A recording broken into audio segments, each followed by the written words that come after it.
Marriage is one of the best decisions I ever made. God ordained and established this covenant. We are part of that beautiful union. So it's time that we promote this unconditional love and help families understand how, Through prayer, faith, commitment, sacrifice, humility, submission, and the love of God, you can have a beautiful, lifelong, loving marriage. Now, it won't be perfect, but it will be worth it. So join us for 28 Days of Love on February 1st through the 29th at 6 p.m. as we celebrate love and marriage and change the visual narrative we see on social media by presenting a healthy marriage and share the benefits of covenant. You can expect to hear encouraging testimonies, communication tips, how to relate with your mate, establish new love goals and goals, write a marriage and family vision, and singles learn how to prepare for your partner, as well as gain ideas for date night as a way to reignite and dial up that love flame. See you Thursday, February 1st at 6 p.m. for 28 Days of Love.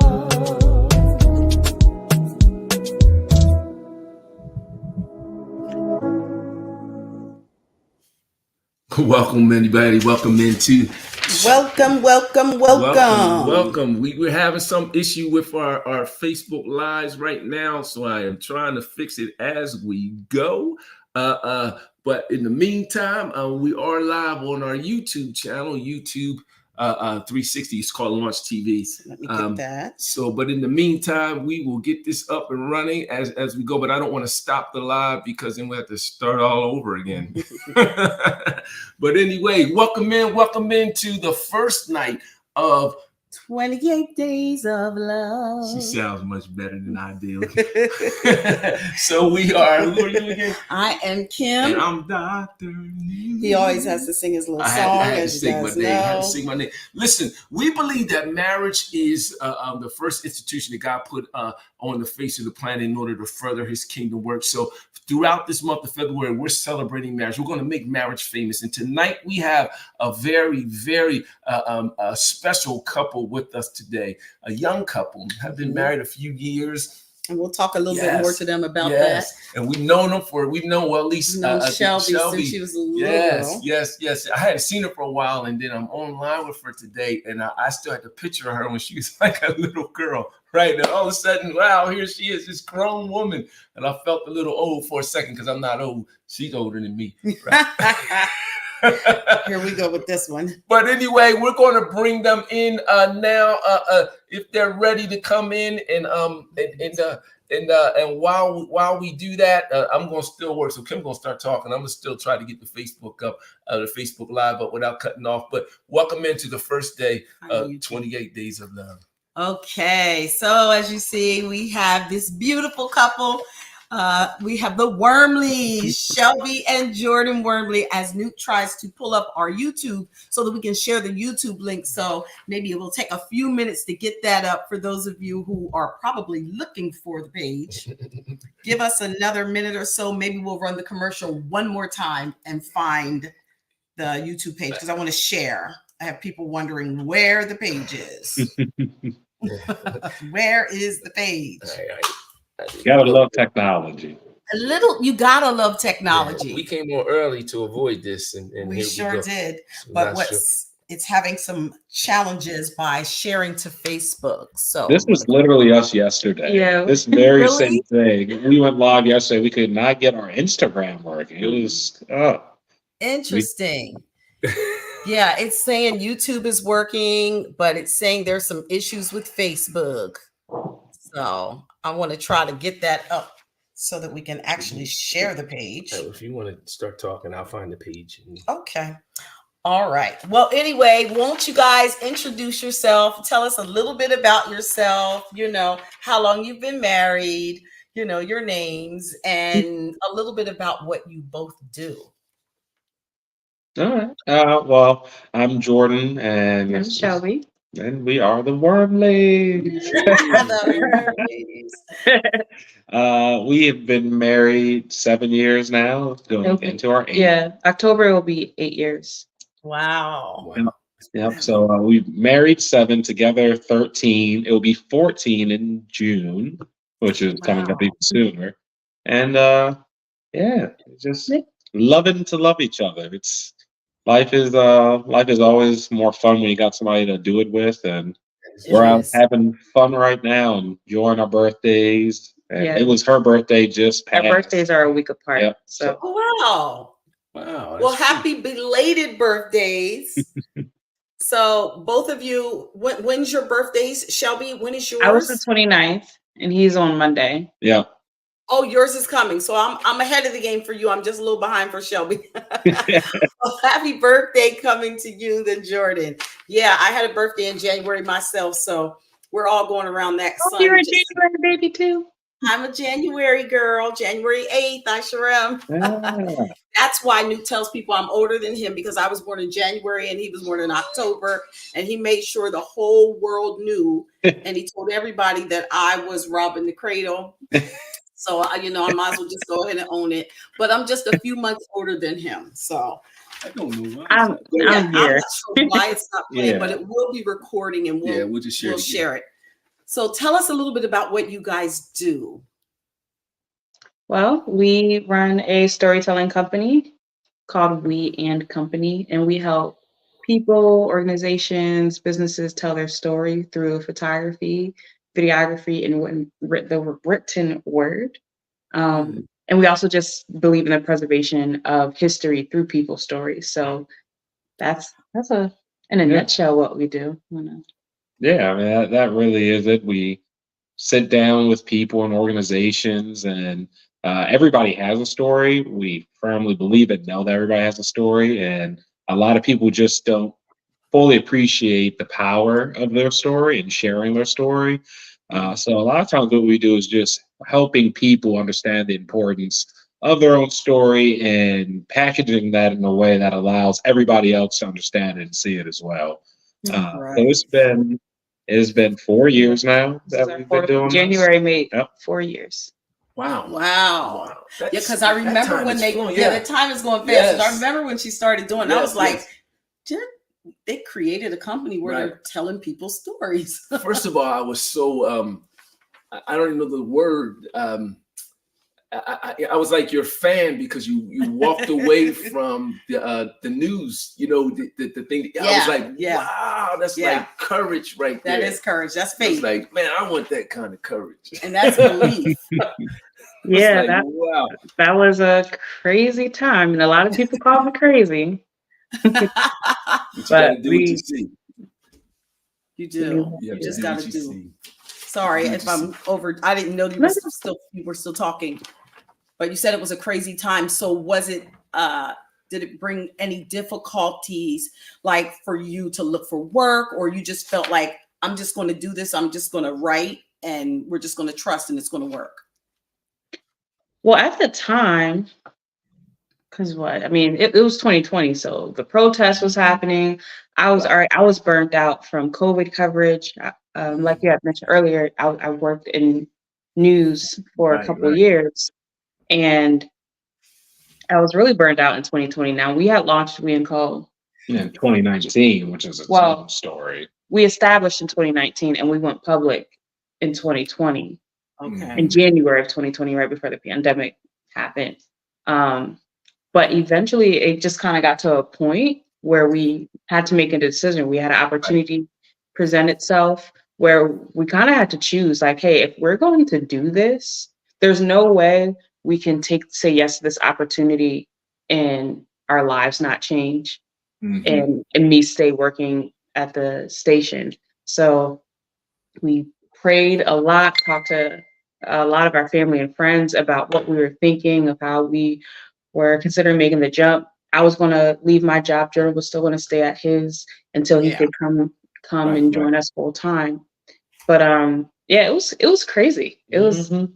No, it was crazy. I'm not going to sit here and tell you he was not with in the beginning at all. There's still times when I'm like, we really were crazy for doing that, because for us, that was 4 years ago. We've been married for 7 years, so we were 3 years into marriage at that point. 3 years into literally learning to live on our own.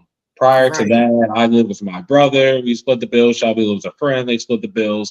But just coming together and truly depending on one another to live, just the basic necessities of life.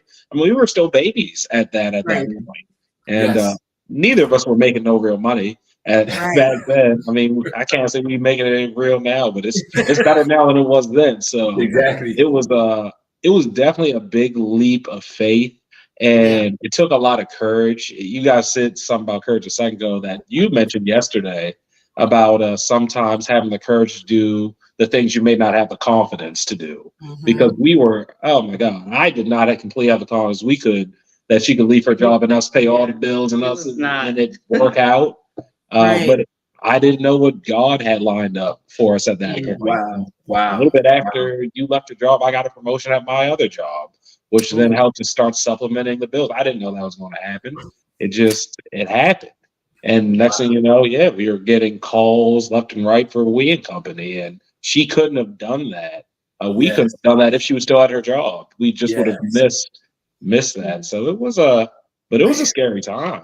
It was. And I like to think, I remember it was like a figurative window, but it was one of those windows closing feelings of, in this very moment in time, this is the decision you need to make. Like, if this opportunity won't come again, if it does, who knows the next time something like this could come. And I remember it took probably, I knew in July that I wanted to leave in July. But I'm like, I think, because we were watching Hamilton. This is another story. Don't let us go on too many tangents. No, you go ahead. But no, we were watching Hamilton, and at the end, the big, no spoiler at this point, but like the big final number is like, who tells our stories? And we were just so moved. Jordan didn't even like musicals. Like, we just kind of happened to plan watching Hamilton. I didn't know Hamilton was a musical. He didn't even know it was. It sounded like, oh, that was cool. But then they kept singing. I was like, oh. But we were so moved by that song at the end. And I was like, who tells our stories? We do. And so that to me was just also really pushing us into that direction, and it was just more confirmation. So now whenever we have a shoot that we're getting ready for, we usually play the soundtrack to Hamilton. Wow. Love it. You know, I just have to say this. I think this is so powerful. I know we have a list of questions, but this is powerful to me. Not only is it powerful to me, but it is a witness or an example for us. Because there are things that we know that we should or we desire to do, but hesitated. And we understand that window. We get it. And you guys are like speaking some prophetic stuff right now. I'm so glad. Because that window of opportunity comes, and when it goes, it goes. Right. And you mentioned, Shelby, that you just knew that it was that was it. Right. In that position. And so let's improvise here. So as a married team, Shelby has a vision, and she has a feeling in her spirit, man, that there's a window and this is an opportunity and we need to go this way. I can't explain it. I can see it when I close my eyes. I can explain it to you. What was your position, Jordan? What was going through your head? How did you line up with? Did you push against it? I mean, what went on with you? Yeah, I mean, it was not there was a lot of things going on at that point, honestly. I mean, considering it was 2020, so we were in the height of COVID. Like Shelby said, she was working at the news, and I could see how taxing it was on her, how taxing just going in and out of the house every day, literally just leaving the house every day was stressful for people. I was fortunate enough to be able to work remotely, so I worked from home, but I knew that wasn't her story. That wasn't her life. So there were stresses she was experiencing just from that I knew I wasn't going to completely understand. And I factored that in. I had to be something that, I'm not going to understand exactly how you feel in this moment, even though we're all going through this collective catastrophe. But then at the same time, I was still recovering from my own grief from my sister's passing. I had torn my Achilles and messed myself up for the first time in my life. And life was I felt like we were kind of in a big rebuild stage. Just trying to steady our lives, get the foundation back under us. So the prospect of losing a portion of how we do that was terrifying for me. And that's not to mention us all being children, we were kids back then, going through the recession. And I saw what that did to my family and how that affected relationships. And it was a lot of factors that was kind of going through my head of, oh my gosh, we have to get this decision right. Like, I think we both knew we were at an inflection point of we were going to have to make some decision that was going to change our lives. And we just had to make the right one.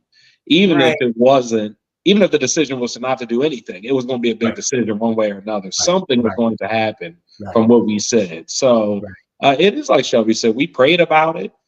We talked about it a lot. I strongly believe in having at least 2 or 3 people in your circle that you can talk to and trust in. And if you're going to do a decision that goes against what they say, you got to feel real strong about it. So we tapped into our network, and honestly, it was a lot of people like, huh, yeah, this is a crazy time. You sure you want to do this? But then we're also people of faith. So a lot of people told us pray about it. And if God is telling you to do it, then you need to listen to that. And what I can say that was hard for me is I can't say that I heard God clearly say, do it. Like, I'm used to him talking to me in particular ways, and I can't say I heard that. But what I did have was my wife, who I trusted. I truly trusted. And she told me that God said, we are doing this. I have to do it. So at that point, I'm like, okay, well, we doing it. Like, this is what we're doing. We doing Don't forget the fish. The fish? Not the fish. That was a random water, walking on water story from your dad. So, because we had it also confirmed by 3 separate people. Oh yeah. You take me back now. But that's a no, big, go ahead. You do that's that. a big one. Well, you have to tell about when you talk to your dad. When we were, because we called our parents. Oh, yeah. My father's definitely my circle. Yeah, when he talks about that circle, so we called the people closest to us when weighing the decision. Oh, he's talking about Peter walking on water. Yes, that one. Oh yeah. Just having to step out on faith sometimes. About us being able to do things even in the midst of a storm, which we were in. I mean, it was definitely a storm, and how a lot of times God will give you these opportunities in the craziest times, and how you have to be able to see them, how you have to be able to hear them, and trust even when it looks insane. And it really, and one of the things too, he said, he's like, because the thing is, everybody who was in the boat had the power to walk on water, but Peter was the only one who had enough courage and faith to actually do it. Wow. And so that story got told to us on 2 other separate occasions by people who were completely unrelated. One was my mentor, Cal. Yeah, one of my mentor, Cal, told me. Crazy, and then my other mentors and my former Young Life leaders, Sophia and Eric, said the same thing. And so then was like, okay, I'm still looking at Jordan. I'm like, Jordan, it has been confirmed. So how many more confirmations, do we need? And granted, from the time of, we're going to make this decision to it happening, it was a period of months. It wasn't, I would say 3 months, because from July, August, and I quit my job at the end of September. It's like the last day of September. Yeah, that last 30 days really when it was. Yeah. I kept writing down in my notebook, like, I'm going to do this. I wrote my resignation letter, but it took me a month or so just to actually hand it over, because I couldn't believe we were doing it. But yeah. I mean, it was absolutely 100% the right decision. We ended up making the same thing she made at her job in that first year. Actually, I think we made a little bit more, which was I did not think that was going to be the case. And then plus getting a promotion, like I was like, no, I got you. You just gotta, you gotta step out, and it's And we had to weigh what it would do to our relationship. Oh yeah, that was my next question. Yeah, that was my next question. We'll talk about it. Oh yeah. No, well, I mean, I wanted to know. So Jordan, you explained your position of support and trust. In your wife, your covenant wife, and what she sees. You didn't. In other words, you're saying I didn't need to hear it. You heard it, so we're good. Yeah. Right. Was that taxing at all on your relationship? How did you communicate? From that point, because this is a walking on water is a point of fear. So what, or maybe not. Or it could be. Yeah. So what did you notice any changes in any stress in your relationship at all? Oh yeah, Or did it I get mean, closer? I'll be honest. Yeah, it was stressful Yeah. in the beginning, in the blind, in the dark, when then you just trying to figure stuff out.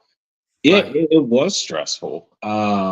It definitely took a lot more communication, and beyond just what we were used to doing. Because while we had our business before, it wasn't our everyday. Like Right. she still had things she had to do when she left the house. I still had things to do. I had to leave the house. But once we went full time into it, then there was a whole different pressure. Uh, Mm. Okay, yeah, I can tell you for me, it put an expectation of, okay, well, Shelby's doing this all day and we're going to be doing X and she's going to be doing X, Y, and Z. And yeah, Right. she's doing it alone, but hey, she got it. Like, hey, God Okay. told her we're going to do it, so we're going to do it. So, yeah, I mean, there was all types of, Right. Right. looking back, unfair expectations of, yeah, you're just going to get out there and do this because God said this is for us. So you think you're going to, yeah, for me, it's like, how quickly can we get to what God said? Is for us. Okay. How quickly can Okay. we get to that Israel? And that's Mm. and that yeah, Yes. that absolutely added stress. That's a Uh meme. That's but gonna from show you, up on my Facebook tomorrow. I just want to let you know He how said quickly. that's a meme. How quickly can we get to what God says? That's going to show. I'll give you the credit though. That's so good, Jordan.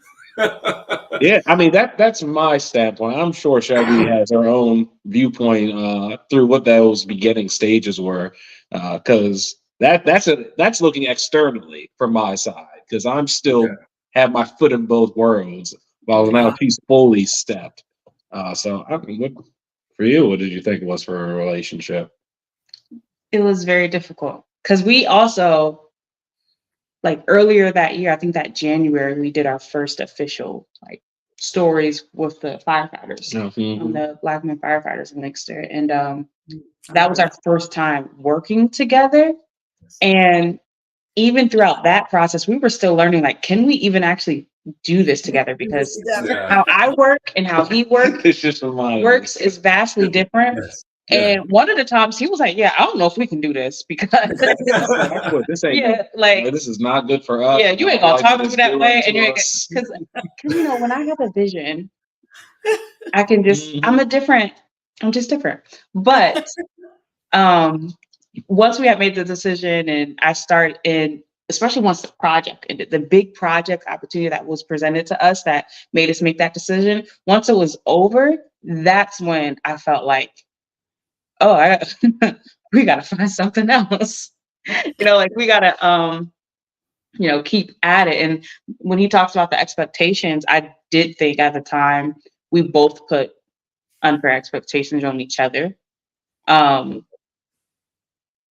And also I was getting used to, like, I left an entire career and an entire lifestyle. Like there's a lifestyle when you're working in news. Right. So even I struggled with finding what pace even works for me. I struggled with being in front of a computer more hours in the day than not. Like I just struggled with a lot of stuff and I felt very alone during that time because, like Jordan said, he was still in this other world. And I'm like, Right. well, I'm not in that world anymore. You know, I don't technically need to work 9 to 5. I can make my own schedule now. Like just kind I'd be of like, no, I'm getting up. You need to get up. yeah. But I'm like, I stay up all night editing or just little things. And it's like, oh, I actually have the opportunity to establish a schedule and a routine that works for me. But I also came from a world where everything was unpredictable. I never knew what my day was going to look like. Every single day was different. I knew what I was doing during those days, but I never knew where I would end up, where I would be. So I was dealing with just the realities of not only did I just leave a career I spent almost 7 years like establishing, we're starting a business. I have no idea what I'm doing. And Jordan was down, but I felt that pressure too, like, oh, I have to make this work because I said we could do this. Right. So it was like, and now that Jordan's been full time with us now more than a year now. So now we're having conversations and I'm like, see, you get it now. Like you finally understand what I was going through at that time. Cause he couldn't see it. There was a part of me he couldn't see. It was a part of him I couldn't see because we were in different worlds. So how did you navigate through that? Yeah. What was your go-to, your cue? A lot of times we talk, sometimes we fall a little bit through it. I always try to come back and make sure we truly talk through things though. Because a lot of times you'll kind of talk at things, but don't really talk through them. So we have to really, sometimes we have to revisit a few conversations. Sometimes we have to learn to agree to disagree. That is definitely a thing that business talk is not pillow talk. Yeah, no, it's not. Put in that rule. I was like, nope, I don't do any business, whether it's talking or working after 9 p.m. I was like, stopping, that is it. So if it starts with like, nope, I'm like, let's talk about it tomorrow. Which was hard because, like Shelby said, email. Right. She likes to work at night. And I'm like, I don't like to work at night. No, I need to work this out during the day. And now her brain will be firing and my brain's just going to bed. And it would be a lot of, well, that's not how it works, or that's not how it's done. But it makes you look at society completely different. I'm like, actually, it can work this way, right? Like if I want to have a day off on this day and I get what I need to get done, like there's the freedom there. But a part of it felt like we're not also there yet to be able to just do that. Like we had a lot of work to do. It was very overwhelming. And even I feel like the demand, we knew we made the right decision. We trusted God, but also there was just so you know how to do it. It was needed. There was a lot of we stumbled a lot. We still stumble. Oh yeah. It's not to say like we figured it all out now, but at the time it was a lot of arguing. There was a period where we stopped dating and we were just working like wow. Especially once we started doing it full time and like, oh no, this has to actually sustain us at this point. Because I tell people when we tell our story, I'm like, I don't want to make it seem like, oh, I quit my job and I'm pursuing my dream. I was like, no, Jordan was still working in the beginning. And I don't know if we wouldn't have made it if we both were like, deuce out. Look, God definitely didn't tell me to leave my job. I was not told to leave my job. And I prayed about it. You sound like Newt, Jordan. I prayed about it. It'd be great. Like, let's go. I'm like, you might be afraid and fearful, but I'm not. So this is happening. Like, I just and it's even praying too, like, God, whatever you got to do with him and his heart so that he feels okay with this. Right. Go for it. Because so when you prayed that prayer, like, what did you step back and just wait and see? Did you lean in? Like, how did that change occur? I mean, I'm trying to think. I mean, we were fine with the initial conversation because I think we both felt the pull. Right. We knew where it was going. So I think we were always leaning in that direction, but it was all timing. It's like, is this the time? Is this the right way to go about it? And even when we're in it, I mean, there's 1,000 decisions you make on a daily basis that affect your business sector. Like, are we supposed to do this now? Should we be working with this person? Should we be trying this? Do we need to buy? I mean, there's all these little things you have to decide about. So it's a constant thing of communicating and praying and trusting. A lot of it is faith that God's going to put you in the right position with the right people. And like, we just truly have been blessed to be constantly put in that position, and we just do our best to honor that. And it's and work through the mess. Sometimes you just got to work through the mess and clean up as you go. And I think that's what we're doing. It feels cleaner now than it did before. I'll tell you that. That's why I was. Go ahead. And I felt too that I guess I came to like a piece of, once I accepted, because at first I had to accept, first off, Shelby, do you see yourself even doing this? But I'm like, yeah, we should imagine, and what if? And I'm like, and I had to ask myself, I don't want this opportunity to pass and be like, dang, what if I would have said yes to that? What if I would have leaned in instead of, step back out of fear and all that? And so when I was praying about it, like, God, this is what I'm going to do. Like, I need very clear signs. And so again, the stories were a lot of confirmation. But when that happened, like I said earlier, I felt, I'm like, okay, that's when that's when I know, I was like, okay, God's definitely, because we both witnessed it. It wasn't even. It is nice when you both just have one point you can lean on, because you can't always lean on the same things. Sometimes we just be hearing, interpreting things differently, but there are some points in our lives where it's just so clear to both of us that it's like, okay, that's our North Star. Like we might be a little confused or a little off the same page, but we are still going on the same direction. Yeah, that part right there, Jordan. Yes. I love that. Yes. He said we might, you know, have these. Yeah, he said, but we're both going on the same direction regardless. Right. So I do have a question. Since we know marriage requires a continual effort of nurturing and, you know, being intentional with our practices, especially with being as busy as you are, what is it that you guys do to maintain that sense of connectivity? What is it that you do to make sure? You guys mentioned about communication, but are there other things? That was a Freudian slip there. What? Yeah. Sense? Oh, he's being ornery. We married. Thank God. He's so ornery. But it's a part of, it's all of it's a part of life. I think that is absolutely something that we have been being more intentional about. Something we realized we had to be intentional about, because if you don't make the time for it, it's not going to make the time for it.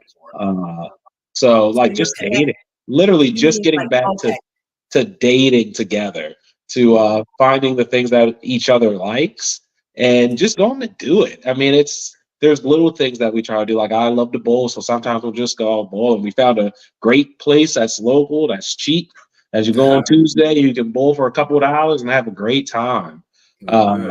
Shelby loves to paint. And honestly, I've learned that sometimes she just wants me to see her paintings and just listen to her inspiration behind it. I'm like, look, I painted this. We might be sitting there for 40, 50 minutes just looking at her different paintings. And there was a time in my life where I would have just rushed through those things and not even viewed that as a version of dating.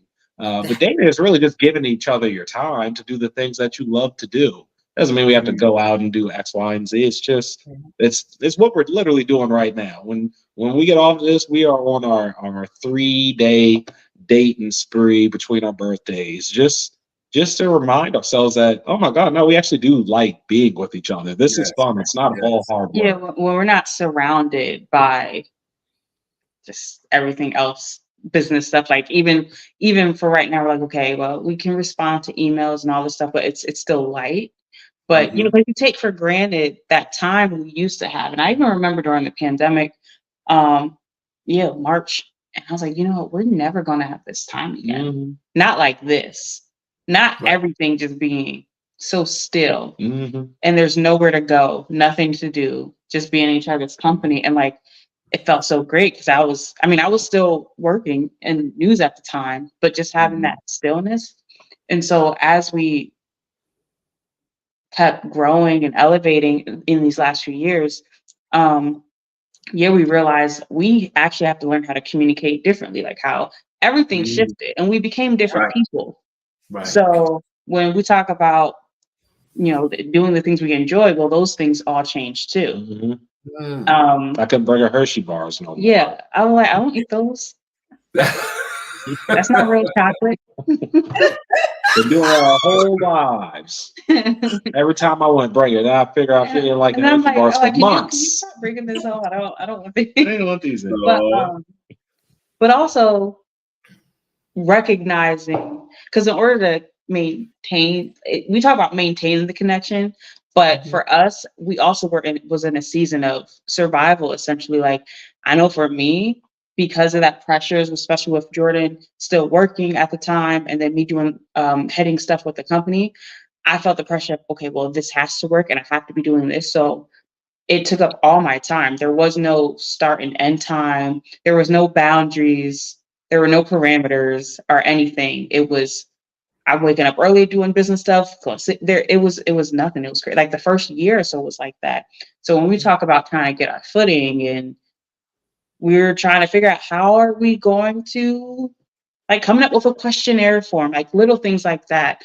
That just took up a lot of. That became pillow talk. That's what you're talking about at night. That's where our head is at. Or if we had an argument, but then we had to shoot the next day, or something happened to shoot, and then so like us trying to learn how to cut stuff off, and leave it there. That's something we're still learning. But that's a lifelong thing. Yes. But it definitely in how we communicate though. It's just we try to be more intentional about our check-ins too. Or if, like it's hard to not talk about business things over dinner. But now we play Yahtzee for dinner. Like at dinner time, we're playing Yahtzee. So we're not talking about anything outside of if I just got Yahtzee or a full house or something like that. But that's like little things we started doing because Jordan loves Yahtzee. I didn't know how to play. He taught me how to play it. Now she beats. I'm beating him. Yeah. That's she bringing that up. She's on a Yahtzee streak. No, it's because Yahtzee's right here. It's the whole beginning. Look, she's still. I'll roll one right now. See, right now. Anyway, so we did this whole thing backwards. We usually start off asking everyone, how did you meet and what attracted you to each other? So can we backtrack and put that one on the table? Yeah. You want me to start? You want to start? Well, we have a couple of meeting stories, I guess. Okay. Yeah, and then y'all can decide. We'll start chronologically, so you could start with the first. So Jordan's god brother was my best friend. His name was John Moore. And John was at my house one day. It was the year 2000 and something. Pre-2010. It might have been 2006 because I think I was a freshman in high school then. Something like that. But anyway, Jordan came into my backyard. Was like, "Come on, John Moore, it's time to go," because he was picking him up to take him home. And that was the first time I saw him. And then John's like, "Oh, this is my brother Jordan." And I'm like, "Hi." And then he said hi. And then that was it. And then, yeah. Then fast forward 3 years to 2009. The same god brother, John Moore. He honestly had been talking to us about each other for years at that point. Just little, hey, you gotta meet her, or you guys gotta hang out, come to the movies.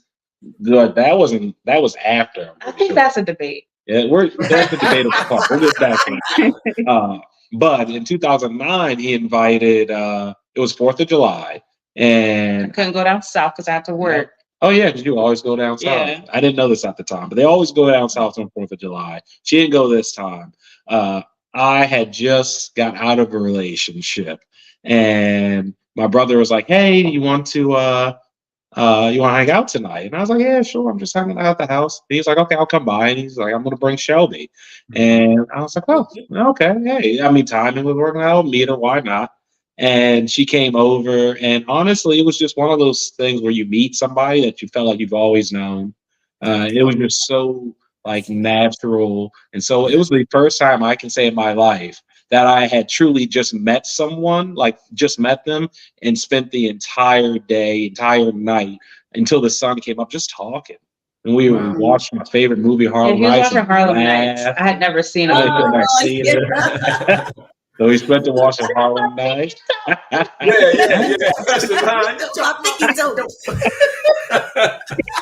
But yeah, it was one of those moments of life that you don't forget, you know. And I would just never forget the sun coming up and realizing, oh my God, we were just talking the whole night into the morning. And it's very similar. I just felt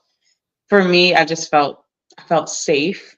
And I think that I just felt so safe and comfortable, and he just felt like someone I had always knew, and he just felt like someone I want him to be my friend forever. Because we were 18, 19.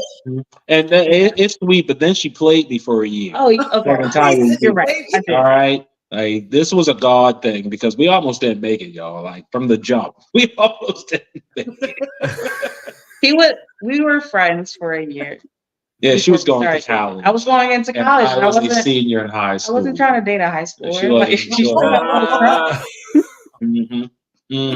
Still trying to go to my prom with me and everything. I asked her out. She was like, only because I wanted to wear my dress again. Let's be friends. And I was like, wait, I'm not looking for a friend. I don't need no more friends. Yes, he said, he asked me out.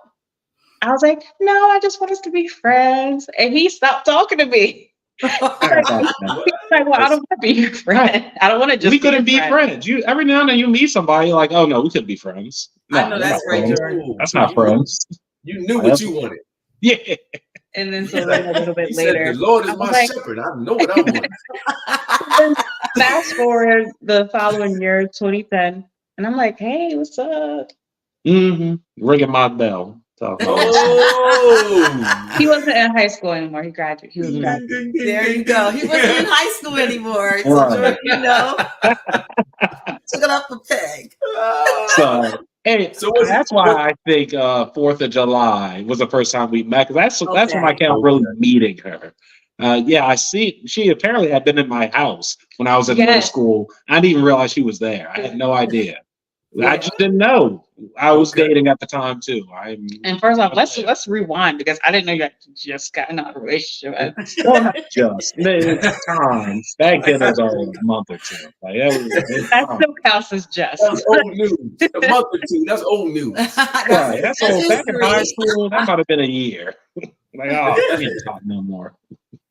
Oh, this is so cute. That's I all love right. it. This when your smile showed up, it erased everything It anyway. erased it out. Okay, but y'all, which counts as the first time though?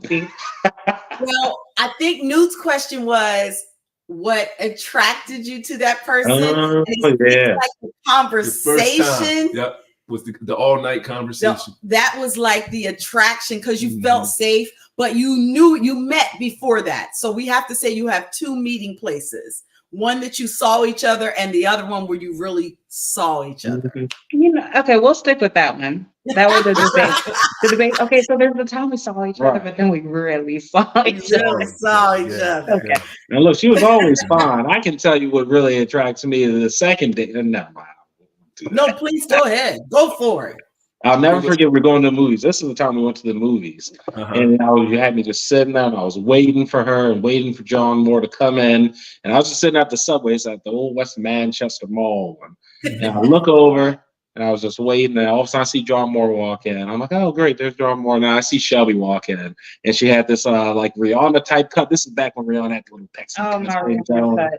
Oh, yeah. Did I have purple hair streak? You did? You had a little purple hair Okay. going on. I don't remember the top, but I remember the bottom, y'all. This is when they still did the apple bottom jeans back then. She had this pair of apple bottom jeans. Look, moving right, the whole thing.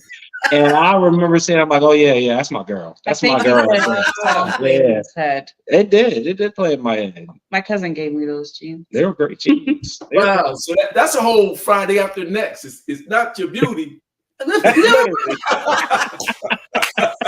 See, Jordan, Newt loves those movies, and he will know all the parts because that's what we watch. He was checking her ankles out. He said, "Apple." right. She had some great chucks on, I believe. I get it. Newt knows I about love that it. because I he liked my black dress. So Yeah. everybody Yeah. has a thing. What about for you, Shelby? What was the thing that attracted you to him? Was it more the safe thing, or do you have something else? I think just from our first time seeing each other,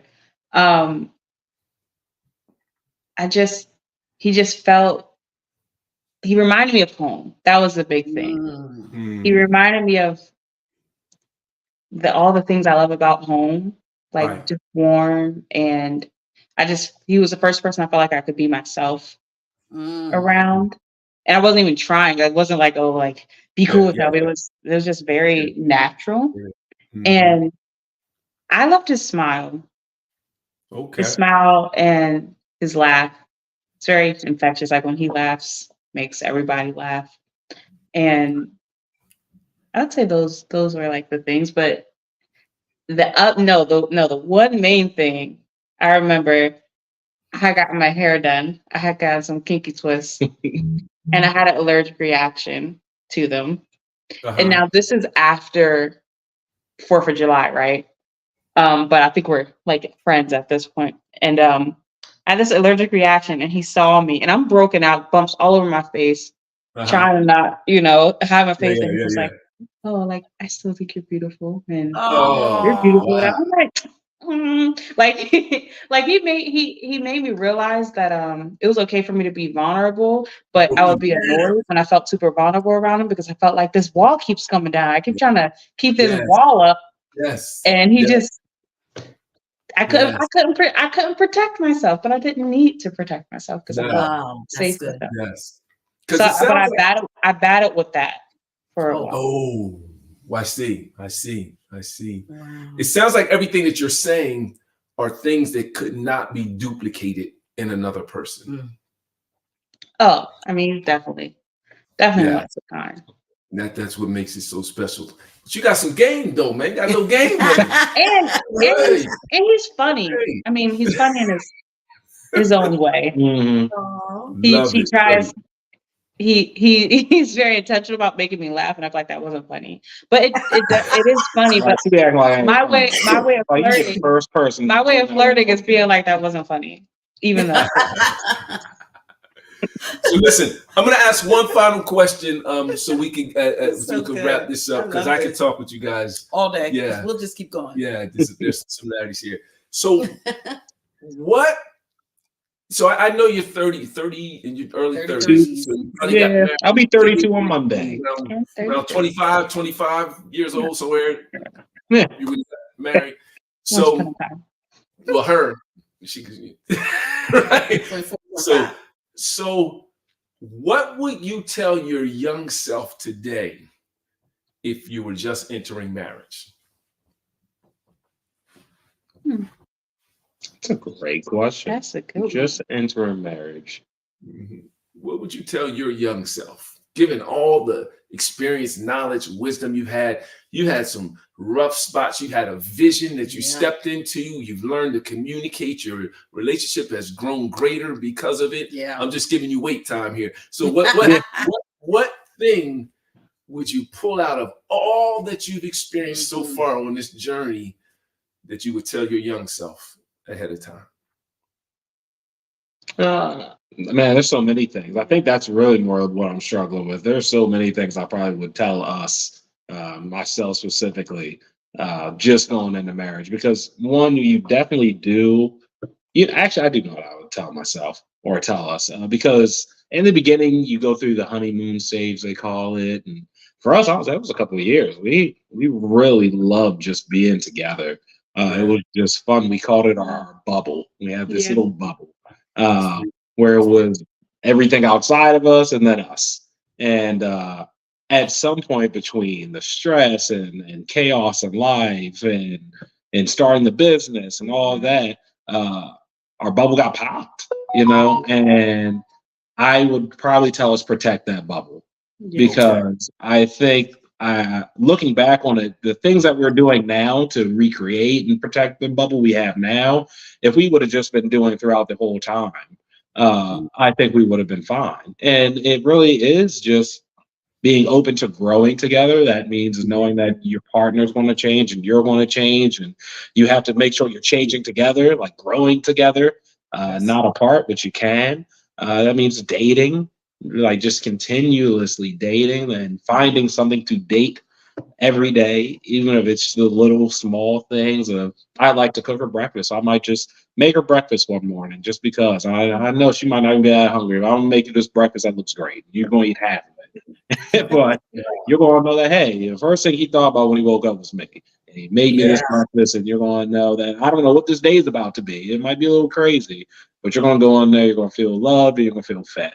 And it's trying to find all the small things that make all the big things easier to lift, So that's what I would say. I would just tell us, hey, protect your bubble. Love it. Love it. Love Love that. it. Y'all hear that? Protect your bubble. Yeah. Protect your bubble. And he talks about the bubble, but really, and also it's keeping God at the center, because that's the number one thing a lot of couples tell us. Because when you get engaged and you meet people who have been married, you're all like, oh, what's the secret? Everyone always asks, what's the secret?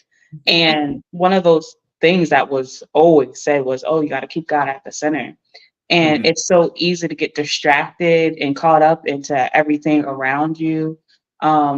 And I think when we recognize, you know what, we haven't been doing this, we haven't been having God in some of these things we've been dealing with and going through, and in these important places. So yeah, no wonder like we're getting on each other's nerves. Yeah. Because it has. I mean, we're going into year 8, so we've definitely we've experienced a lot of loss together. We've been through so many different valleys within each other's life, and grief does change you. You know, Yes. I struggled with depression at a time, and that's taxing. That can be very taxing and to navigate. And I think one thing we came back on to and reminded ourselves of to each other was the importance of choosing to keep going. Yes. Like, because Yes. it's easy, like couples, they can have big fights or big disagreements or to grow apart, but there was a season where I was growing in this way and he was growing in that way, and those things needed to happen. It was just That's good.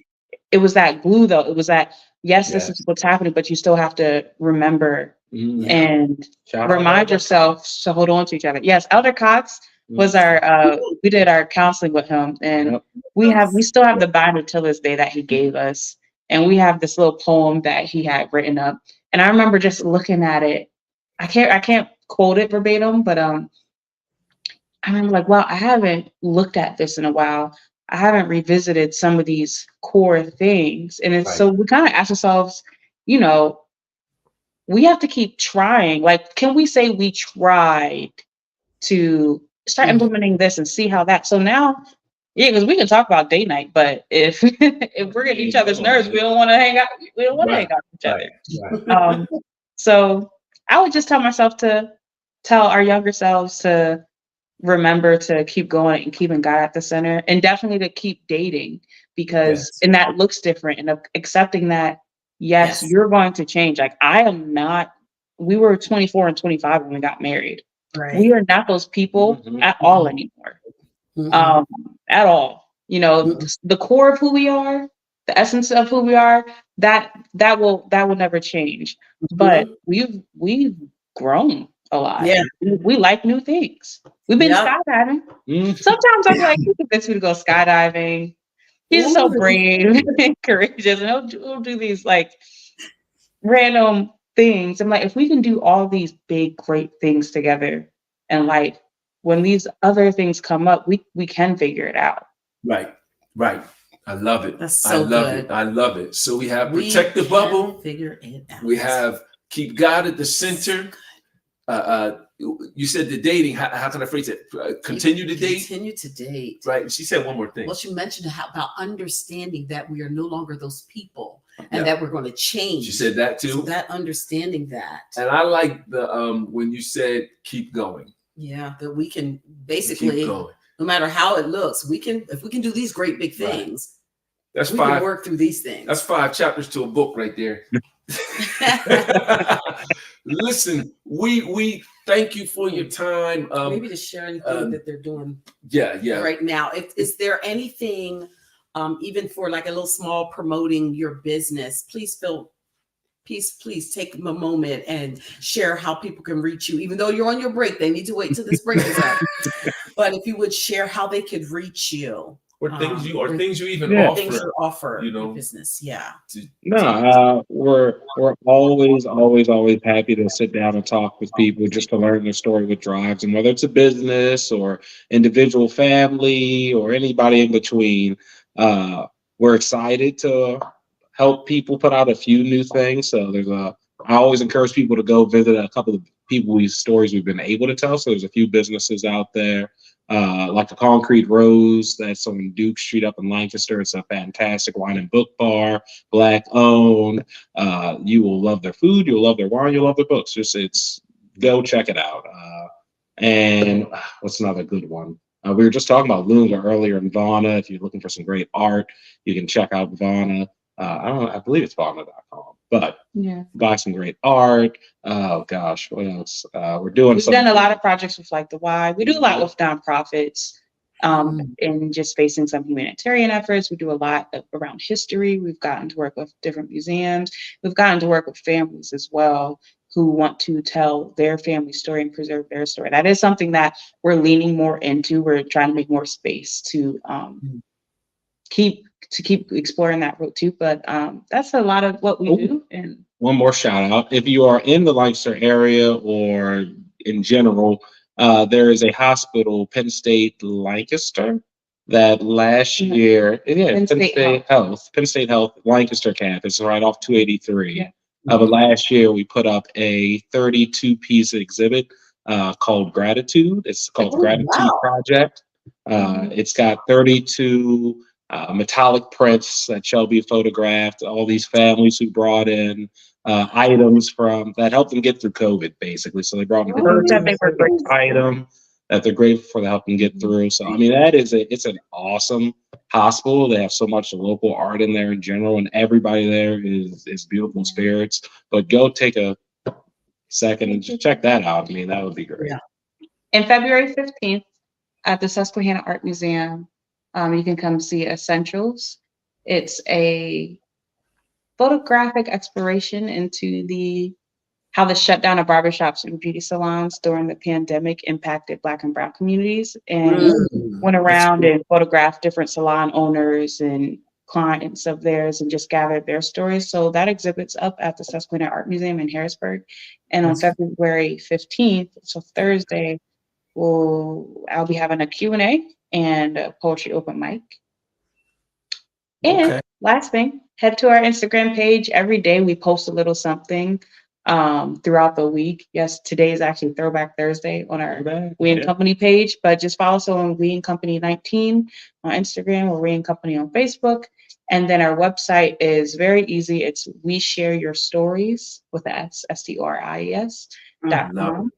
Love it. As well. You can email us at info@weshareyourstories.com, or you can just send in a submission form on the website. Yeah. Okay. Love it. We're gonna go back and get some of these the addresses and stuff you said and put them up and emphasize them so that people can see them, and share what you do with some of our contacts, from different states and things of that sort. So I share listen, your story. I appreciate you for your time. I appreciate your time. Time is precious. It's something you can never get back once you spend it. So thank you for spending this time with us and for enriching the lives of individuals who married couples are contemplating or in marriage, making marriage famous. I'm sure that the wisdom, this conversation was a little unconventional by the way we usually do it, but it was beautiful because it showed how everything you do tied into your marriage relationship and how you positioned yourself so that you can do those things. So I think it just was powerful. I know it's powerful for me. So thank you. Thank you. You have any single last words at all before we go for folks? Thank you very much for anybody who watched us. We appreciate it. We'd love to get to know you. Thank you all for both of you just having us on. This is an awesome way to start my birthday month. So very excited about that. My last word and shameless plug is going to be for Metzler Ice Cream because I almost forgot about them. And they have a great ice cream. It's a great date night. Yes, a fantastic date night. Tell Heidi that we sent you. Yeah, it's not going to get you anything free, but good ice cream. I can tell you that. You'll get that. Say it one more time. Mezcla, Mezcla. It's in Lancaster, but they're open Friday, Saturday, Sunday, I believe. Friday, Saturday, Sunday. That sounds like a plan. Do something good for yourselves. That's my last word. Do something good for yourselves. That ice cream would be a good thing, but whatever's good for you, do that. And my last thing is, Jordan's gonna lose. You're going down, Jordan. You're going down. You should play a game. Play a game. Have some fun. I love it. Listen, thank you so much for your time. So and everyone else, this is 28 Days of Love. 28 Days of Love. Somewhere. Thank you. Have a great night, guys. Thank you. Marriage is one of the best decisions I ever made. God ordained and established this covenant. We are part of that beautiful union. So it's time that we promote this unconditional love and help families understand how. Through prayer, faith, commitment, sacrifice, humility, submission, and the love of God, you can have a beautiful, lifelong, loving marriage. Now, it won't be perfect, but it will be worth it. So join us for 28 Days of Love On February 1st through the 29th at 6 p.m. as we celebrate love and marriage and change the visual narrative we see on social media by presenting a healthy marriage. and share the benefits of covenant, You can expect to hear encouraging testimonies, communication tips, how to relate with your mate, establish new love goals,